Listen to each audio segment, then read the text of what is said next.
Hello everyone, welcome to The Green Man. So as you can tell by my t-shirt, I am about to be ranking the albums of the legendary progressive rock band Pink Floyd, who really don't need much of an introduction.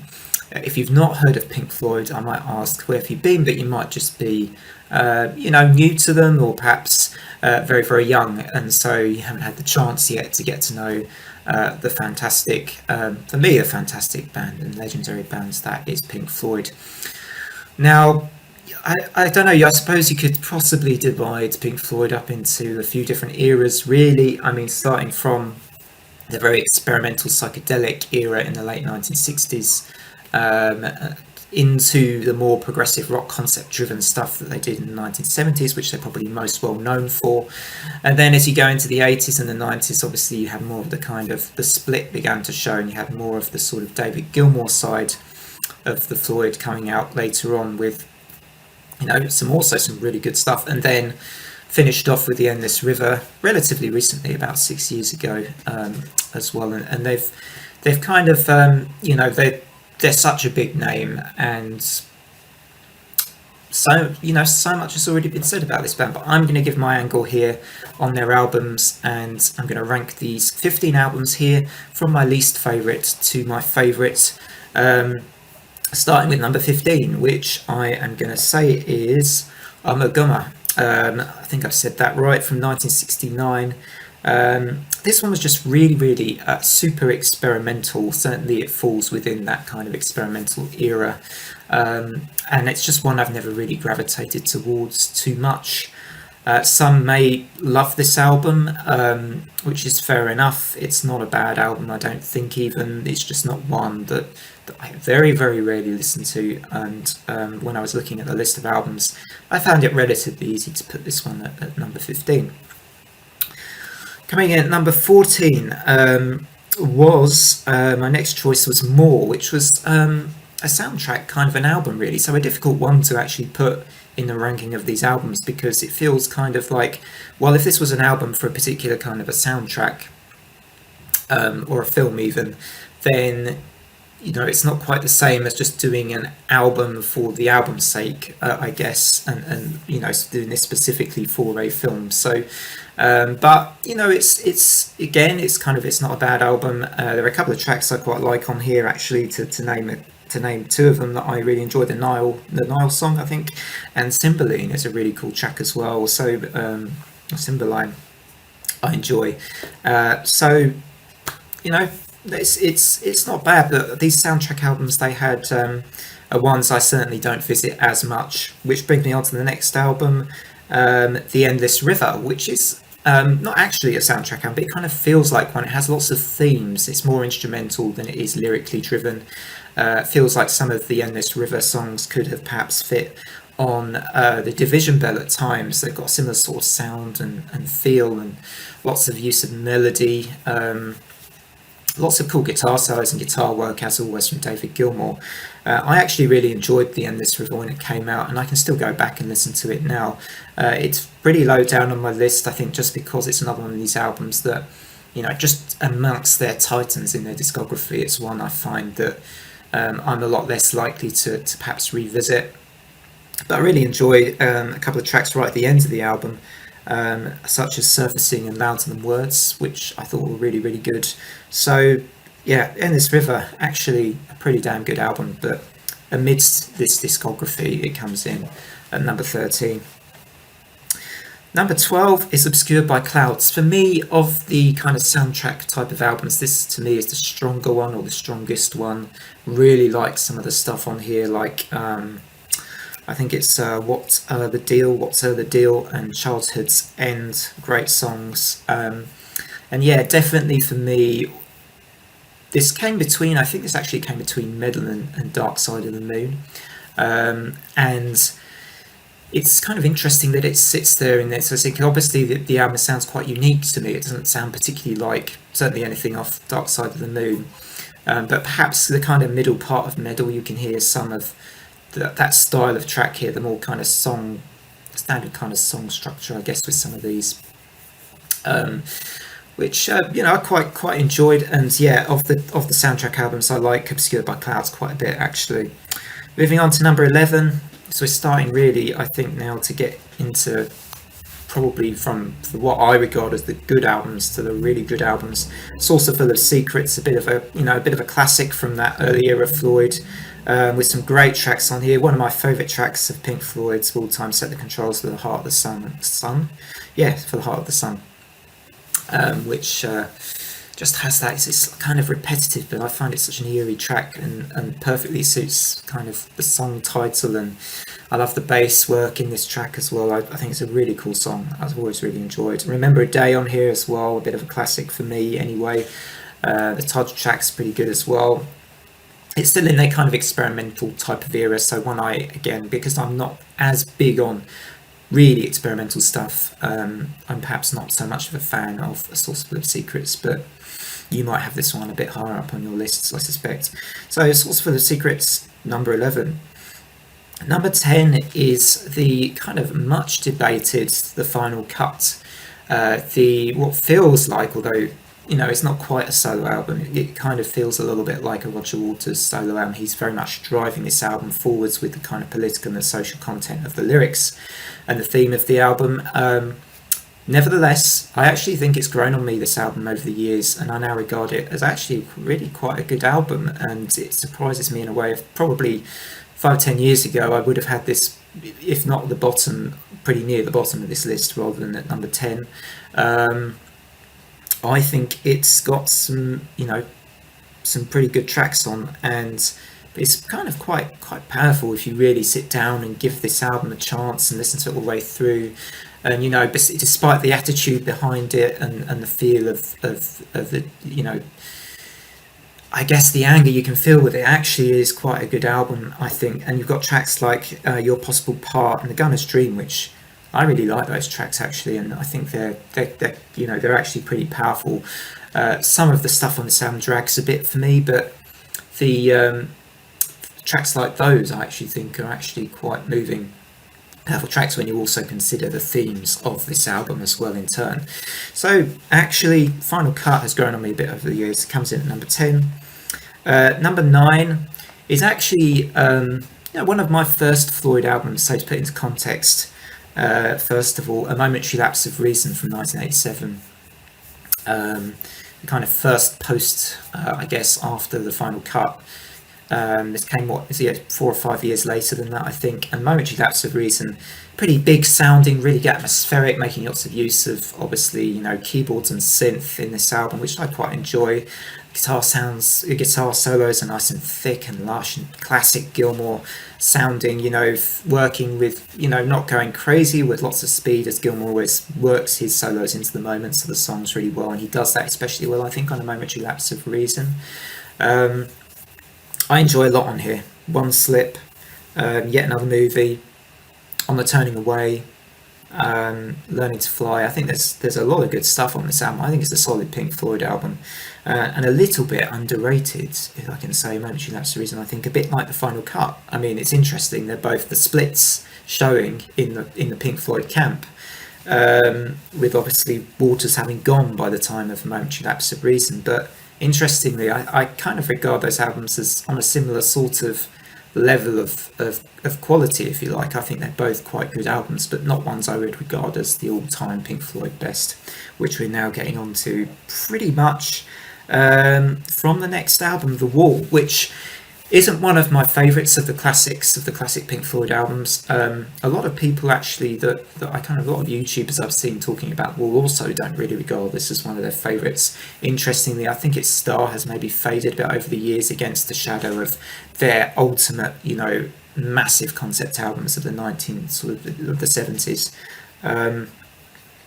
And I am, I'm not such a big fan of The Wall, even though it's kind of got a certain operatic power to it. It has that attitude to it of the kind of Waters and the, perhaps you can tell a bit of that Pink Floyd divisions even there in this album even. But I'm not such a big fan of this. I'm still a fan of it, but not as big a fan as perhaps lots of other people might be. for me, it just doesn't have the a lot of the songs on here I don't find as good as a lot of the other Pink Floyd songs on their albums. So I do enjoy, obviously, Another Brick in the Wall parts, and Comfortably Numb. Young Lust is a good track, a pretty underrated Pink Floyd track, that one. So it does have really good tracks on, but as a whole, taken as a whole, I don't think The Wall is actually one I even go back to very much, frankly. So Wall comes in, it's still a good album, still a pretty damn good album, coming in at number 8. So number 7, now we go right back to the beginning with Piper at the Gates of Dawn. The Syd Barrett kind of, I suppose, the Syd album, the classic Syd album, that lots of people maybe regard even as their best still, because they just love the kind of Syd Barrett era of Pink Floyd. For me, I'm sort of in between. I really appreciate the Syd Barrett era. I think his uniqueness, and there is some real beauty in some of these tracks, like Flaming, which I don't think was on the US release of Piper at the Gates of Dawn, but Flaming is a gorgeous track. Chapter 24, The Gnome.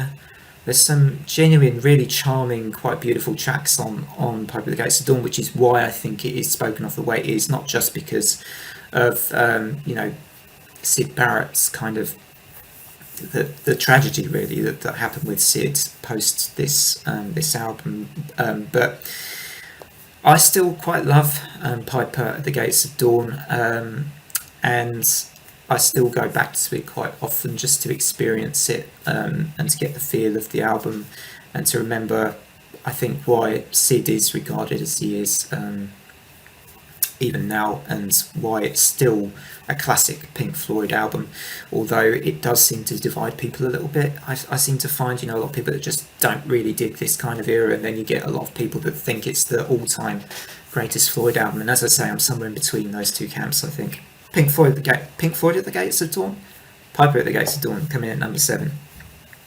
Number 6 is my shock choice, I think, on this list, because it's this high up, and it's a lot of people's less chosen of the Pink Floyd favourites, and it's the Division Bell from '94. On this channel, I'm pretty sure I've talked about the Division Bell in several other videos by now. I feel the channel's not been around that long, but I have spoken about it because it had a massive impact on me. I can't think of too many albums I've listened to where just the sheer melody and emotion on this album really hits you hard. And I think it was at a time in my life where it just did particularly hit me hard with this, just the feelings behind it. I think the lyrics are actually really quite good. A lot of people don't really like this album, and perhaps for the concept and the lyrics so much, but I think it's a really powerful album and a bit underrated. Love the guitar solos of Gilmour on this album, and as I say, I think it's moving, it's pretty powerful. Love Marooned, love Poles Apart, Lost for Words, High Hopes, and for me, one of the best Rick Wright tracks ever, Wearing the Inside Out. You have to listen, even if you don't listen to the whole album because you just got that impression you're not going to enjoy it, listen to Wearing the Inside Out. Such a great track, such a great track. I'm a big Rick Wright fan, if you can't tell.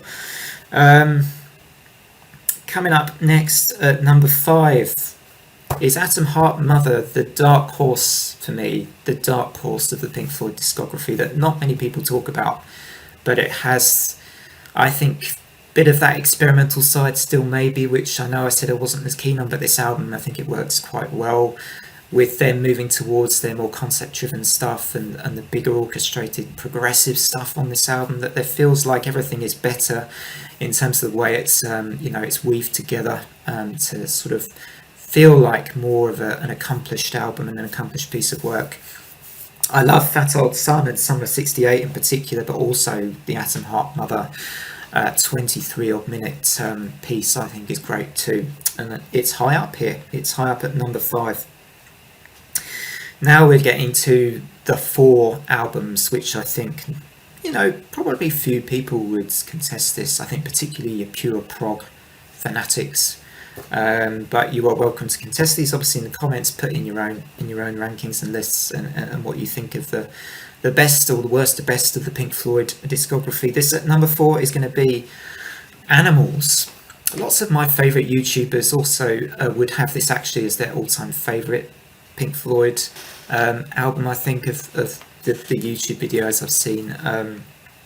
For me, Animals is a great album, and it is a genuine classic, a brilliant concept, loosely based on, of course, Animal Farm by George Orwell, with some of the, good social and political commentary. It's got the kind of attitude of Waters, but it's nicely sort of, I think, slightly more understated and subtle than obviously On the Wall and his Final Cut album.